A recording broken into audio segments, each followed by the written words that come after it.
Mummy और ट्विंसी channel में आप सभी का स्वागत है। इस वीडियो में हम संकट तिल चौथ की कथा के बारे में जानेंगे। एक समय की बात है, किसी नगर में एक देवरानी और जेठानी रहते थे।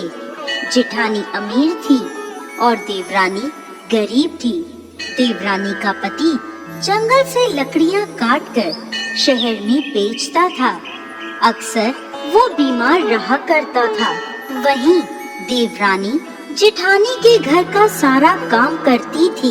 बदले में जेठानी बचा हुआ खाना, पुराने कपड़े आदि उसे दे देती थी, जिससे देवरानी का परिवार चल रहा था। माघ के महीने में देवरानी ने तिल चौथ का व्रत किया। 5 रुपए के तिल व गुड़ लाकर तिलकूटा बनाया। पूजा करके तिल चौथ की कथा सुनी और तिलकूटा छीके में रख दिया और सोचने लगी, चांद उगने पर तिलकूटे का भोग लगाकर ही कुछ खाऊंगी। कथा सुनकर वो अपनी जेठानी के घर चली गई। खाना बनाकर उसने जेठानी के बच्चों से कहा, खाना खा लो। तो बच्चे बोले, जब माँ खाएगी हम भी तभी खाएंगे। फिर उसने अपनी जेठ से खाना खाने को कहा तो वह भी बोले, मैं अकेला नहीं खाऊंगा, सबके साथ ही खाऊंगा।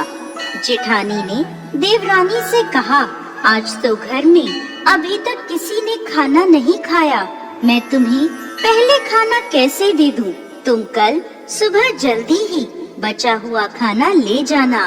देवरानी के घर पति और बच्चे सभी आस लगाए बैठे थे कि आज तो त्योहार है, माँ आएगी तो पकवान आदि खाने को मिलेंगे।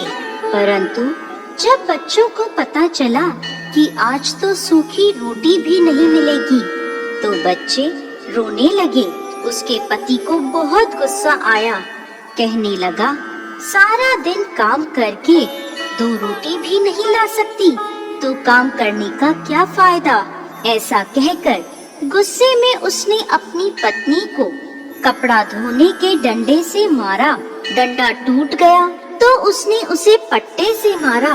वो बेचारी गणेश जी महाराज को याद करती रोती रोती पानी पीकर सो गई। उस दिन गणेश जी महाराज उसके सपने में आए और बोले, धोवना मारी, पाटा मारी, सो रही है या जाग रही है? वो बोली, कुछ जाग रही हूँ, कुछ सो रही हूँ। तब गणेश जी बोले, मुझे भूख लगी है, कुछ खाने को दो। तब वह बोली, क्या दूं? मेरे घर में तो अन्न का एक दाना भी नहीं है। थोड़ा सा पूजा का तिलकूटा छीके में पड़ा है, आप वो खा लें। तिलकूटा खाकर गणेश जी बोले, धोवना मारी, पाटा मारी, निपटाई लगी है, कहाँ निपटूं? वो बोली, ये बड़ा घर, जहाँ इच्छा हो निमट लो। फिर गणेश जी बोले, अब कहाँ पूछूं? तो वह गुस्से में बोली, कब से तंग कर रहे हो? मेरे सर पर पूछो और कहाँ पूछोगे? सुबह जब उसकी नींद खुली तो वो हैरान रह गई। उसका पूरा घर हीरे मोतियों से जगमगा रहा था। उसके माथे पर हीरे मोती जगमगा रहे थे। उस दिन वो जेठानी के यहाँ काम करने नहीं गई। काफी देर राह देखने के बाद जेठानी ने अपने बच्चों को चाची को बुलाने भेजा। उसने सोचा, कल खाना नहीं दिया इसलिए देवरानी बुरा मान गई है। बच्चे बुलाने गए और बोले, चाची चाची चलो, माँ ने बुलाया है, सारा काम पड़ा है। तब देवरानी बोली, बेटा बहुत दिन तुम्हारी माँ के काम कर लिया, अब तुम अपनी माँ को मेरे यहाँ काम करने भेज दो। बच्चों ने घर जाकर अपनी माँ को सारी बात बताई कि चाची का घर हीरे मोतियों से जगमगा रहा है। जेठानी दौड़ती हुई देवरानी के घर पहुँची और बोली, ये सब कैसे हुआ? देवरानी ने गणेश जी महाराज की सारी लीला जेठानी को बता दी। घर लौटकर जेठानी अपने पति से बोली, आप मुझे धोवने और पाटे से मारो। उसका पति बोला, अरे भली मानस, मैंने तो आज तक कभी तुम्हें नहीं मारा, अब मैं तुम्हें कैसे मार सकता हूँ। लेकिन वो नहीं मानी और जिद करने लगी। मजबूरन उसके पति ने उसे खूब मारा। जेठानी ने खूब सारा घी डालकर चूरमा बनाया और छीके में रख कर सो गई। रात को चौथ विनायक जी सपने में आए और बोले, भूख लगी है, क्या खाऊं? जेठानी बोली, गणेश जी महाराज, जेठानी के यहाँ आपने सूखा तिलकुटा खाया था। मैंने तो मेवे और देसी घी डालकर चूरमा बनाया है, छीके में रखा है, खा लीजिए। अब गणेश जी बोले, कहाँ निपटूं? जेठानी बोली, उसके यहाँ तो टूटी फूटी झोपड़ी थी, मेरे यहाँ तो महल है, जहाँ चाहे निमट लें। अब गणेश जी पूछते हैं, अब इसे कहाँ पोंछूं? जेठानी बोली, उसका तो गंदा सा माथा था, मैंने तो चमेली का तेल लगाया है, मेरे माथे पर पोंछिए।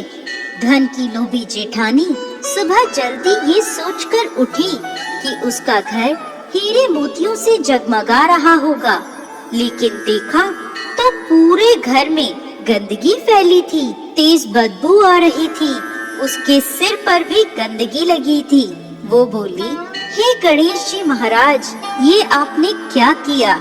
मुझसे रूठे और देवरानी पर टूटे। जेठानी ने सफाई करने की बहुत कोशिश करी, परंतु गंदगी और फैलती गई। जेठानी के पति को जब ये मालूम चला तो वो बहुत नाराज हुआ और बोला, तेरे पास सब कुछ था, फिर भी तेरा मन नहीं भरा। देख, ये तेरे लालच का नतीजा है।